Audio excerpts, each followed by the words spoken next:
Hello ವೀಕ್ಷಕರೇ, ನಾನಿವತ್ತು ಹಿತ್ತಾಳೆ ಪಾತ್ರೆಗಳನ್ನು ಈಸಿಯಾಗಿ ಯಾವ ರೀತಿ ವಾಶ್ ಮಾಡೋದು ಅಂತ ತೋರಿಸ್ಕೊಡ್ತೀನಿ ಬನ್ನಿ.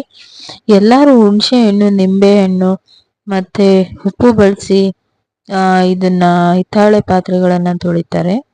ಅದೇ ರೀತಿ ನಾನಿವತ್ತು ಇದ್ರ ಜೊತೆಗೆ ಮತ್ತೊಂದು ವಸ್ತುನ ಆ್ಯಡ್ ಮಾಡಿಕೊಂಡು ಹಿತ್ತಾಳೆ ಪಾತ್ರೆನ ವಾಶ್ ಮಾಡಿದ್ದೀನಿ. ಅದು ಬೇಗನೆ ವಾಶ್ ಆಗತ್ತೆ. ನಾನು ಇದಕ್ಕೆ ಸ್ವಲ್ಪ ಹುಣಸೆ ಹಣ್ಣು, ಸ್ವಲ್ಪ ಉಪ್ಪು ಹಾಗೆ ಒಂದು ನಿಂಬೆ ಹಣ್ಣು ಕಟ್ ಮಾಡ್ಕೊಂಡು ಅದನ್ನ ಹಾಕೊಂಡಿದ್ದೀನಿ. ಈ ಉಪ್ಪು ಮತ್ತೆ ಹುಣಸೆ ಹಣ್ಣಿಂದ ಹಿತ್ತಾಳೆ ಪಾತ್ರೆಗಳು ಬೇಗನೆ ಪಳ ಪಳ ಅಂತ ಹೊಳೆಯೋ ರೀತಿ ಆಗುತ್ತೆ.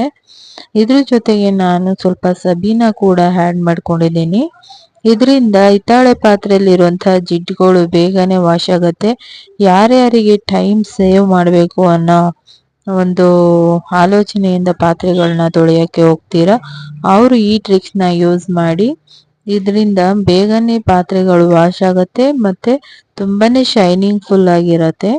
ನಾನು ಇದನ್ನ ನಿಂಬೆಹಣ್ಣನ್ನ ಈ ಉಪ್ಪು ಹುಣಸೆಹಣ್ಣು ಜೊತೆಗೆ ಹಾಕೊಂಡು ಮಿಕ್ಸ್ ಮಾಡ್ಕೊಳ್ತಿದ್ದೀನಿ.